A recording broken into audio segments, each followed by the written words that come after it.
আমার কাছে সবসময় মানুষটা ম্যাটার করে, তার পার্সোনালিটিটা ম্যাটার করে, আর তার মনের ভেতরে সে যদি সৎ হয়, মানে স্বচ্ছ হয়, ট্রান্সপারেন্ট হয়, তাহলে আমার সত্যি আর কিছু লাগে না। এক সাইডে তো কোনোদিনই কিছু হয় না, সবসময় তালিটা দু হাতেই বাড়ে। তো সব থেকে বড় কথা হচ্ছে মানে মেনটেন কথাটা কখন আসে, মেনটেন কথাটা তখন আসে যখন আমার রিল লাইফ আলাদা, রিয়েল লাইফ আলাদা। আমি তো সত্যি বলছি, আজকে তোর ক্যামেরাতেই বলছি, আমি কিন্তু আজ অব্দি বুঝতে পারলাম না যে আমি পাল্টালামটা কোথায়। মানে অনেকেই বলে হ্যাঁ তোমরা চেঞ্জ হয়ে গেছো, সিম্পল থেকে হঠাৎ করে এই হয়ে গেছো। আমি তখনও যেরকম ছিলাম হলবলা, এখনো হলবলা, আমার মনে যা মুখে তাই। তো যাই,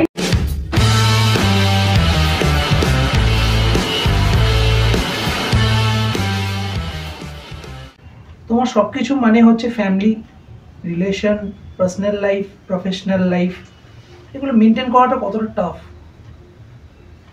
আমার কাছে কিন্তু সত্যি খুব একটা টাফ না। এটা আমাকে এই কোয়েশ্চেনটা অনেকজনই করে যে এত কিছু কিভাবে মেনটেন করো। দেখ, যদি ভালোবাসিস না, তাহলে আমার কাছে সত্যি বাবা একটা মানে কথা শিখিয়েছিল আর কি, যে নিজের দায়িত্ব থেকে কখনো পিছু পাওয়া হবে না। মানে যেটা তোমার দায়িত্ব, তোমার কর্তব্য, সেটা যেন আগে সবার আগে করবে। আর একটা জিনিস হচ্ছে তোমার জন্য যেন অন্য কারোর কোনো রকম অসুবিধা না হয়, এই দুটো জিনিস মাথায় রাখবে। তো আমি খুব সত্যি কথা বলতে, আমার বাড়িতে নিউক্লিয়ার ফ্যামিলি, মানে জয়েন্ট ফ্যামিলির মধ্যেও আমরা নিউক্লিয়ার ছিলাম, বাবা মা আমি আর দাদা, চারজন। তো আমার বরাবরই মানুষজন নিয়ে থাকতে খুব ভালো লাগে, আমি মানুষ ছাড়া থাকতে পারি না। যার জন্য ব্যাঙ্গালোরে থেকেও আমার প্রচুর বড় একটা গ্রুপ আছে যারা একদম আমার ফ্যামিলির মতনই, মানে তারা বন্ধু কিন্তু আমার ফ্যামিলি বলতে পারিস।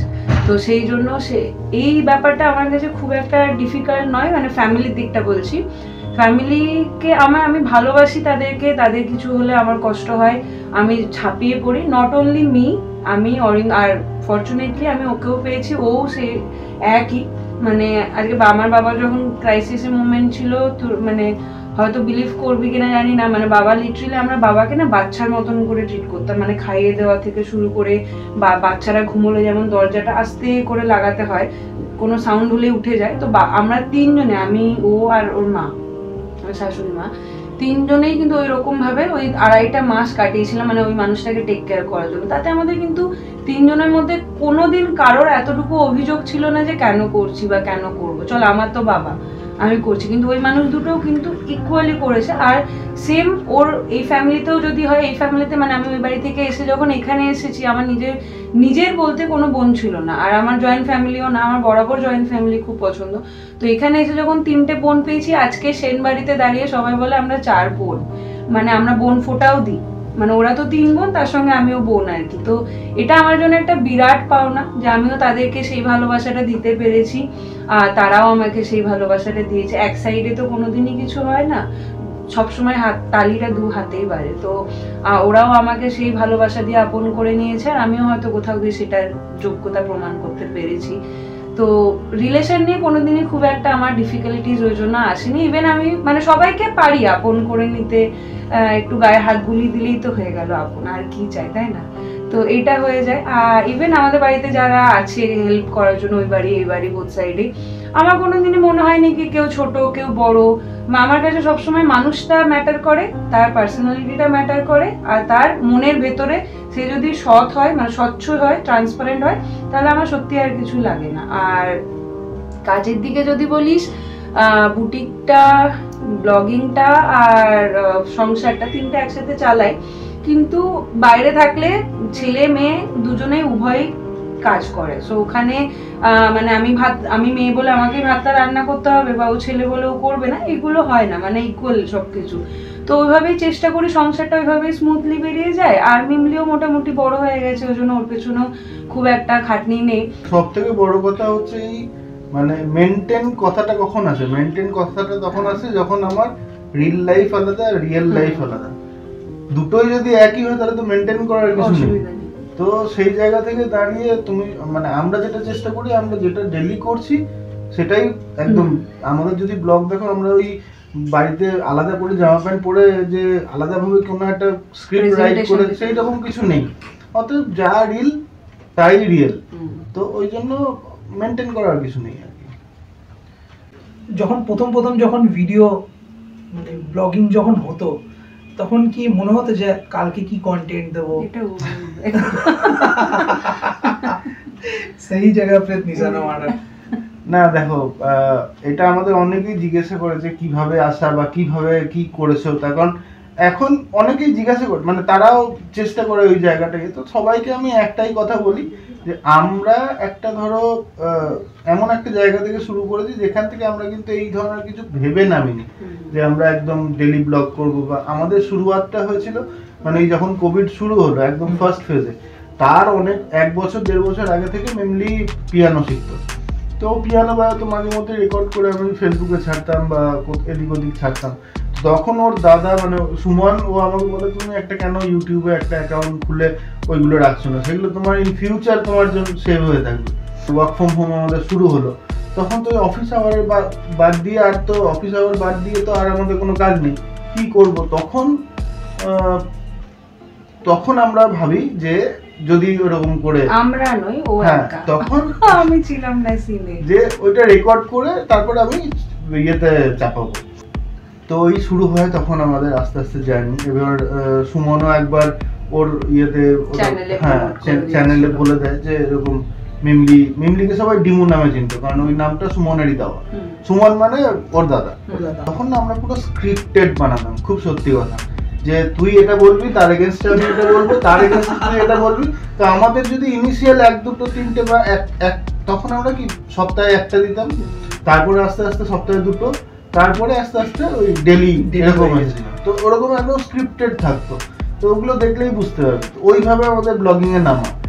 আর আমি খুব সত্যি কথা, আমি ও দুজনেই কেউই ক্যামেরা পার্সন ছিলাম না, আমরা ভীষণ সাই পার্সন ছিলাম। তো সেইখান থেকে সবাই যখন বলা স্টার্ট করলো, আর তারপরে জন্মাষ্টমী ছিল বাড়িতে পুজো, সেই দিন আমার ফার্স্ট অ্যাপিয়ারেন্স বলতে পারিস ক্যামেরাতে, আমি ফার্স্ট ইন্টারভেল হয় আর কি, আমাদের স্টার্ট হলো আর কি। তো সেইখান থেকে দাঁড়িয়ে শুরু হলো জার্নি, আজকে চলছে 5 বছর হয়ে গেল।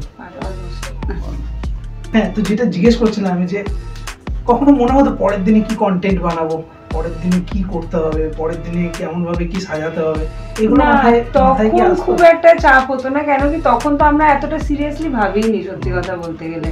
তখন তো যা হচ্ছে সেটাই দিচ্ছি, আর ভালো লাগছে, লোকে কমেন্ট করছে, পর হয়ে গেছিল আর কি। তখন খুব ইনিশিয়াল স্টেজ ছিল, সবটাই মানুষের কাছে নতুন ছিল, সবটাই সবার জানার ইন্টারেস্ট ছিল। মানে আমি যদি তখন শুধু রান্নাঘরটাও তুলে দিয়ে দিতাম, সেটাই আমার কাছে কন্টেন্ট হয়ে যেত। কিন্তু এখন 5 বছরে ডেলি, মানে তুই ভাবতে পারছিস যে কত আর দেখাবো আমি মানুষকে, কত কিছু আর নতুন ভাবে দেখাবো। তো এখন সেটা গিয়ে একটুখানি চাপ হয়, কি রোজ কন্টেন্ট দেবো, তার মধ্যে তখন এত কম্পিটিশন, হ্যাঁ তখন এত কম্পিটিশনও ছিল না, মানে এত মানুষ জানতো না ইয়ের ব্যাপারে।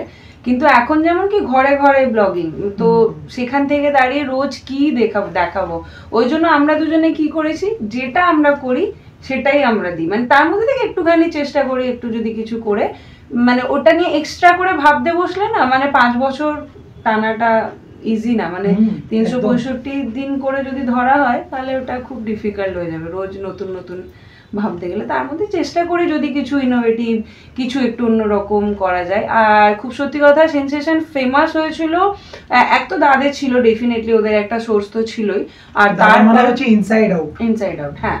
আর সেখান থেকে দাঁড়িয়ে তারপরে যে মানে দেখ, একটা চ্যানেলের সোর্সে আমি উঠে যেতে পারি, কিন্তু সেটাকে টেনে নিয়ে যাওয়াটা, মেনটেন করাটা নিজের কাছে। তো সেইখান থেকে দাঁড়িয়ে সেন্সেশন আরো ফেমাস হয়েছিল, কেন কি পরিবার, সেই ব্যাপারটা কিন্তু সেন্সেশনের হাত ধরেই ওঠে। মানে পরিবারকেও যে একটা জয়েন্ট ফ্যামিলিকে বা একটা পরিবারকেও যে মানুষের কাছে দেখানো যায়, বা একটা যৌথ পরিবার কিভাবে থাকে, এই পরিবার কনসেপ্টটা কিন্তু সেন্সেশনের থ্রুতে, আমার মনে হয় যতটা, যে সেন্সেশনের থ্রুতেই হাইলাইটেড হয় যে পরিবার মানে ব্যাপারটা কি। তো এটা সেন্সেশন আরো ফেমাস হয়েছিল এই আমাদের পরিবার বন্ডগুলো দেখার জন্য, মানে ননদ বৌদির বন্ড বল, শাশুড়ি বৌমা বল, বা তো সবাই মানে বাড়ির হেল্পার্সদের সাথে মানুষ আমরা কিভাবে ডিল করি। তো এই সমস্ত কিছু মিলিয়ে সব, আমি ওই জন্য বলি সেন্সেশন কখনোই আমাদের একার চ্যানেল না, সেন্সেশনের পেছনে সবার ক্রেডিট আছে। মানে তুই ভৌমিক বাড়ি বল, সেন বাড়ি বল, আমাদের পূর্ণিমাদি, বাহাদুর দা, রাহুল দা, এদিকে ধাপুদি, সবার কন্ট্রিবিউশন ছাড়া সেন্সেশন কোনোদিন হতে পারতো না। আর অবশ্যই দাঁড়া তো আছে।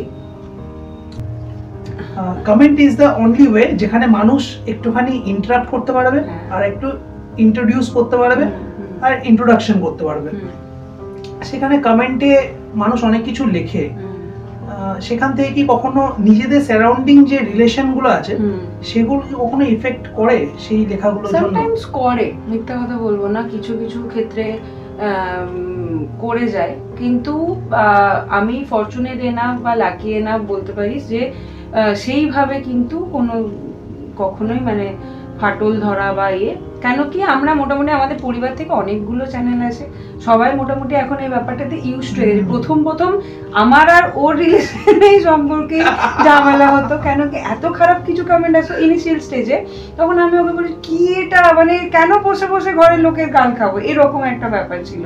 তো সেখান থেকে স্টার্ট হয়। তো মানুষের কি কমেন্ট ছাড়াও মানে অনেক কিছু হয়, হয়তো মানে মানুষের ভুল বুঝে যায়, বৌদি এটা কেন দিলি, দিদি বোন এটা কেন দিলি, বা দিদি এটা কেন দিলি, বা পম্পি এটা কেন দিলি। তো সেইখান থেকে দাঁড়িয়ে অনেক সময় হয়, বাট ওই যে বললাম এখন সবাই বুঝে গেছে ব্যাপারটা। আসলে ব্যাপারটা হচ্ছে যে দেখো 24 ঘন্টার মধ্যে 10 মিনিট আমরা দেখাচ্ছি, দেখায়। তার আগে মানে যে জিনিসটা দেখাচ্ছি তার আগে কি হয়েছে বা তার পিছনে কি হয়েছে পুরোটা তো দেখা। তো সেই জায়গা থেকে এবার সবাইকে সবকিছু এক্সপ্লেন করাটা সম্ভব নয়। হঠাৎ করে লোকের মনে হয়ে গেছে যে আমরা পাল্টে গেছি। আমি তো সত্যি বলছি, আজকে তোর ক্যামেরাতেই বলছি, আমি কিন্তু আজ অব্দি বুঝতে পারলাম না যে আমি পাল্টালামটা কোথায়। মানে অনেকেই বলে হ্যাঁ তোমরা চেঞ্জ হয়ে গেছো, সিম্পল থেকে হঠাৎ করে হয়ে গেছো। আমি তখনও যেরকম ছিলাম হলবলা, এখনো হলবলা, আমার মনে যা মুখে তাই। তো যাই না, হয়তো কোথাও গিয়ে আমি মানে ওটাকে ফাইন্ড আউট করার চেষ্টা করি যে আমি কোথায় চেঞ্জ লোকের লাগছে, কেন কি এটা জানা আমাদের জন্য সত্যি করে খুব দরকার। যে ওই চেঞ্জেস নিয়ে যখন কথাবার্তা হচ্ছে সেখানে আমার একটা শের খুব মনে পড়ছে, ঠিক আছে? আমি জাস্ট তোর জন্যই আমি জাস্ট বলছি, প্লিজ প্লিজ। क्यों बदलूं मैं, मजबूरी है क्या? क्यों बदलूं मैं, मजबूरी है क्या? चलो मैं गलत हूं मान लिया, तुम सही हो क्या?